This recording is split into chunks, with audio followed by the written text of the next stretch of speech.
There's no radio station like this one anywhere. Therefore, ZDK Liberty Radio International must be the radio station where you get more mileage at home and abroad.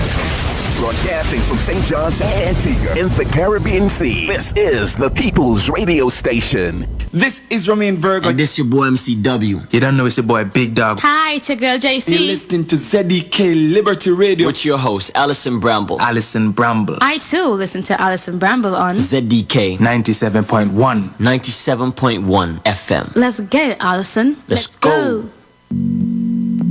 Welcome back to 97.1 FM with me, Ali B, this morning. And in the studio, we have the lovely Cameron. Cameron Nathanson, good morning. Good morning, Alison. How are you doing? I am not too bad this morning. I'm glad to have you in the studio. Welcome back to Antigua and Barbuda. Thank you so much. And you know what? I kind of feel really bad because our meeting, our connection came from the Apex Training Girls. Yes. So I want to say big up this morning to Sherry Ann and the team this morning for making that connection. You know, and I want to thank you for keeping that connection as well. For those of you that don't know, Cameron is actually a trainer. He's a lecturer in leadership, in all areas when it comes to kind of human resources and things like that. And he's also in the field of aviation. Now, his work is primarily in aviation, and he has a passion for leadership. And he has joined us this morning here in Antigua and Barbuda, of which we at ZDK and ZDK Live have an exclusive interview with him here this morning, and his book, Navigation and Discovery. So before we get into that, how is the world of aviation and things, especially since COVID and what's been going on? How have you found, the human resource side, the meeting side, the training side, and also the changes to aviation? Yeah, so the world of aviation, of course, through the pandemic has changed significantly. But on the private jet side, which I continuously work on, that industry continually is booming with more private jet purchases, and so that industry is doing very well. Do you think there's been an increase because of COVID? You know, because people are like, I don't want to get on a plane with, X amount of hundreds of other people, even though you've got different classes or categories within the plane. Some people are still not comfortable with that. Is that one of the reasons for the rise? I think that's where it started, but then a lot of the airlines had delay issues, cancellation issues, the pilot shortage that's going on, so people weren't able to get home when they wanted to, and then so they started to resort to private aircraft. Well, I'm telling you, if you can afford it, go for it. It's nothing like being able to, park up, get into a plane, and go exactly where you want to go when you want to get there. That's true. Now, talking of that, navigation and discovery. Now, I said on my show earlier, two words that a lot of people aren't comfortable with. You know, they either don't feel comfortable navigating because they don't feel in total control. They don't know which direction to go. They really don't know what to do and in which direction to head. But also discovery. I find some people so unwilling to be outside their comfort zone that they're so comfortable with the norm that discovery is beyond them. So tell us why your book? Why did you get you decide to pen Navigation and Discovery? Well, Navigation and Discovery, this title was actually the final step before this book went to publishing.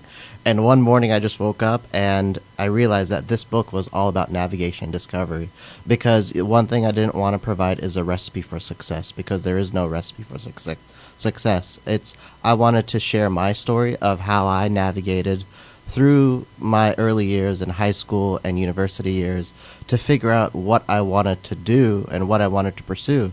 And that wasn't it. It constantly changed over time. And I think life is truly a journey of navigation and discovery. So hoping to inspire others on, you don't have to have it all together to be able to go through life. Now, looking at you, and I've said this before, looking at you, you don't seem like there's been a problem. It seems like you sailed through high school, you sailed through college, like everything looks like it just landed at Cameron's feet. You live in currently you live in Denver, Colorado. Yes. But that's not the only place you've lived. You've traveled a lot. Your job in itself is an international job. So you look like you've had it easy. What navigation and discovery have you had to have, Cameron? No, it was definitely not easy. It was probably the most challenging to go through experiencing such leadership roles at young ages where I felt unqualified. Even writing this book, I felt unqualified. But the reality is, young people, I want them to strive for higher.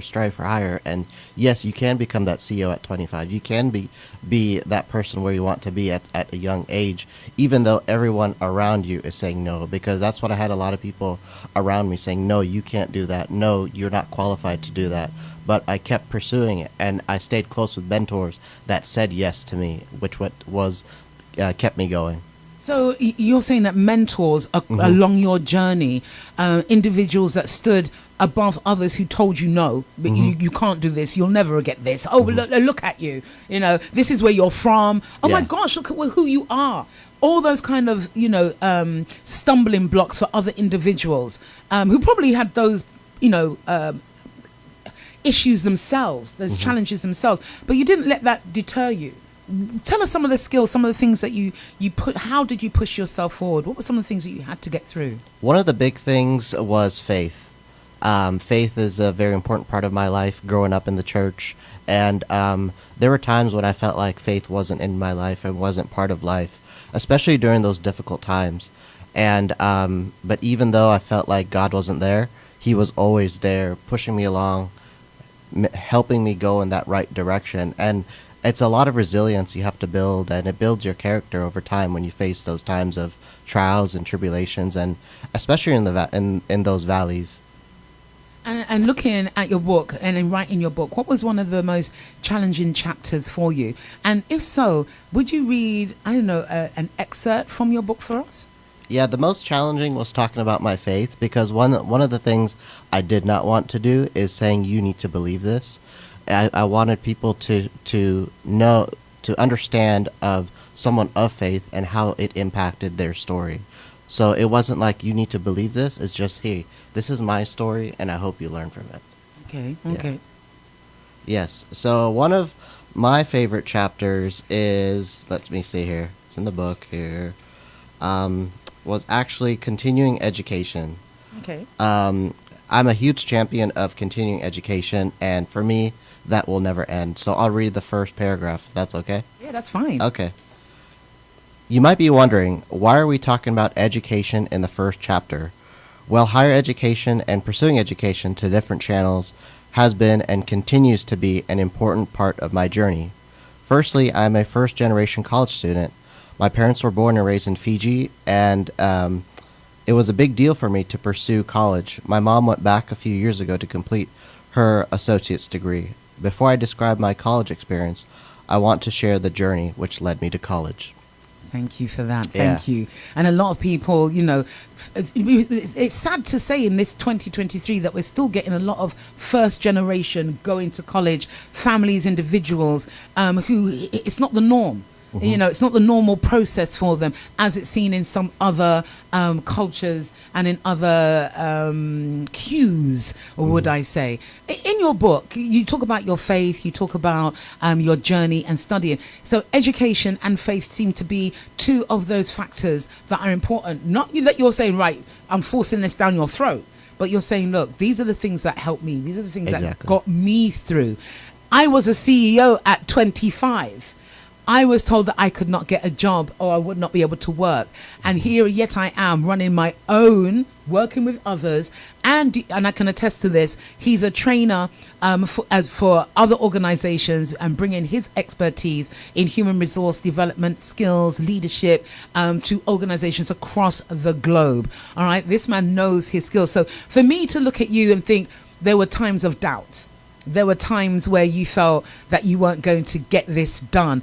I didn't see that when you were teaching me on those leadership courses. I didn't see that, when I read the blurb on the back. I'm like, okay, so now I have to read this to see what this gentleman's journey has been. What kind of advice would you have for individuals thinking, another book about somebody else that thinks that everything's going?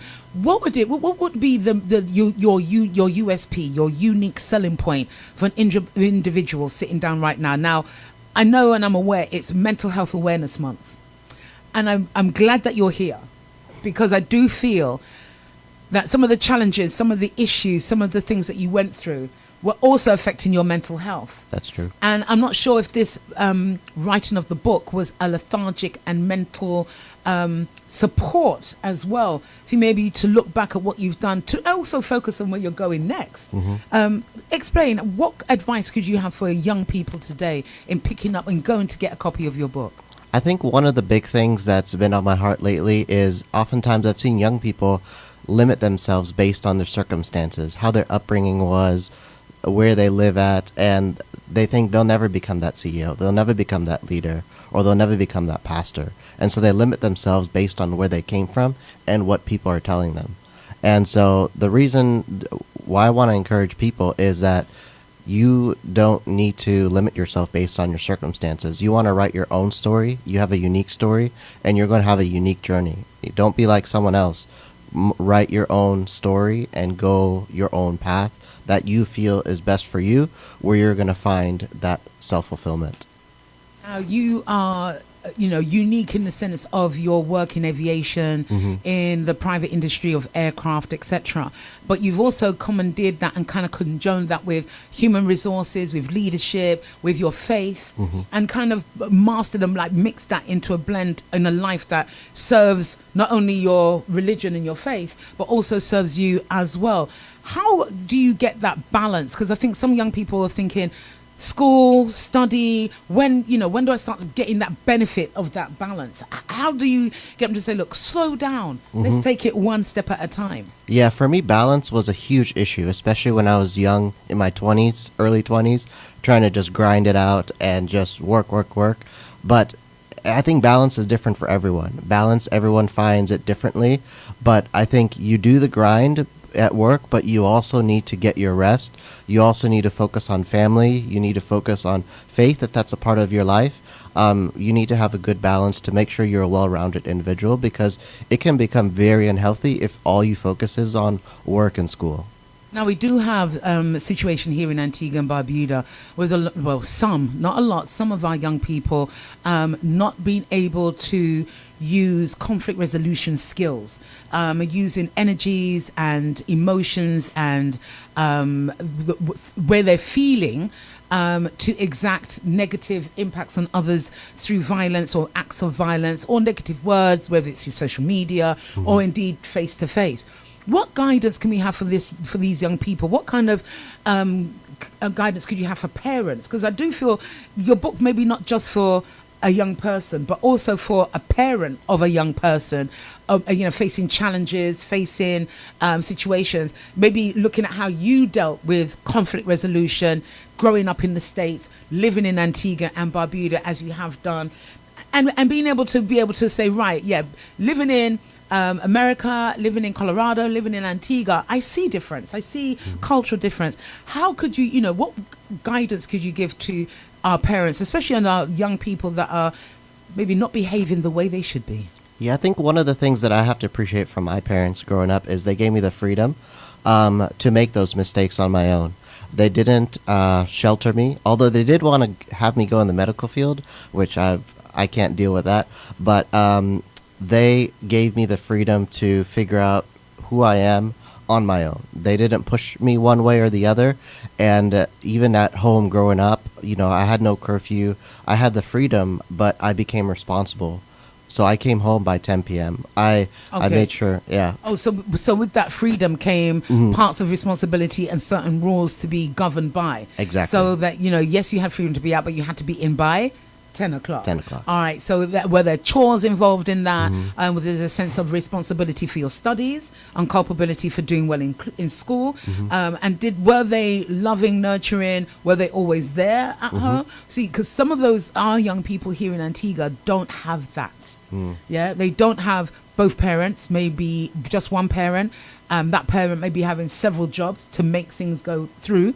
They may be free after school, but not the time is not utilized correctly, so they're free to be guided maybe negatively by other people, other young people, and not having the support and the guidance of. And you mentioned mentors. How important is a mentor to you, or was it to you, and maybe to our young people here? A mentor. I've had multiple mentors, and that has completely transformed my own life. And so one of the things, I've always surrounded myself with older people. I've never really hung out with people around my age because I wanted to seek their wisdom and understand, if a person is 2 years older or 5 years older, you'll learn more wisdom from them. Yeah. So surrounding yourself with mature, older people from different backgrounds, different ages, so you get a different perspective, and so that enabled you to be able to navigate and discover yourself and the routes that you need to go. I want to say thank you. I want to thank you for joining me here this morning, Cameron. Not only that, again, your book is out now, yes, Navigation and Discovery. Hopefully you can get it on all the median online sales formats, as well as here in Antigua and Barbuda. So it's not available here. So Not yet? I brought over 50 books, and I have the last one here for you. Oh my gosh, 50, and they're all gone. They're all gone. Oh wow. So oh wow. But I have this something that I wanted to gift to your listeners is I can give my WhatsApp number, and I will give them a free electronic copy of the book. Oh, that's absolutely brilliant. Thank you for that. I will, yes, please give us your WhatsApp number. Yeah. And then we can get that, and definitely. And I thank you for my gift for 50, and he's only got one left. So that's just going to kind of showing you, people are looking for guidance. And even if they get it from someone, sometimes it's just nice to not actually hear it, but to sit down and read it. So it's not sounding like someone's nagging in your ears, but you're literally getting the guidance slowly and giving it in a way that you can actually possibly do it yourself. Yeah. So I want to thank you for that. I want to, so all the online mediums that you can get the book, not available here as yet. Navigation and Discovery, written by Cameron Nathan Singh. He is has been a resident here in Antigua and Barbuda, and I'm really honestly I'm stoked that because if you've trained with him, you understand there's a level of calm with this man, and there's a level of ways of doing things. And you give him a problem or a situation, and he literally turns it around that you are actually finding your own solution to the problem or to the situation. And he kind of stretches it out so that you can understand. So I can only imagine that some of these skills are embedded in the words, the paragraphs, and the pages of this book. And I want to thank you, Cameron, for joining us here on 97.1 FM. Thank you so much for having me, Alison. It's been a pleasure, and I look forward to talking to you again. For sure. I got a funny feeling. There's going to be a part 2, right? Yes. So I have book 2. I just started writing, and that'll come out in the fall of this year. Look at that. See, I didn't realize that I'm a griot. I can see things. No, but we're looking forward to how many ever chapters and segments of your book that comes up in the series of the life of Cameron Nathan Singh. Thank you so much for joining me. Thank you. Thank you. You're locked into 97.1 FM with me, Ali B, this morning. So come everybody, body. Get along everybody, body. So come everybody, body. It is 11:08 on 97.1 FM.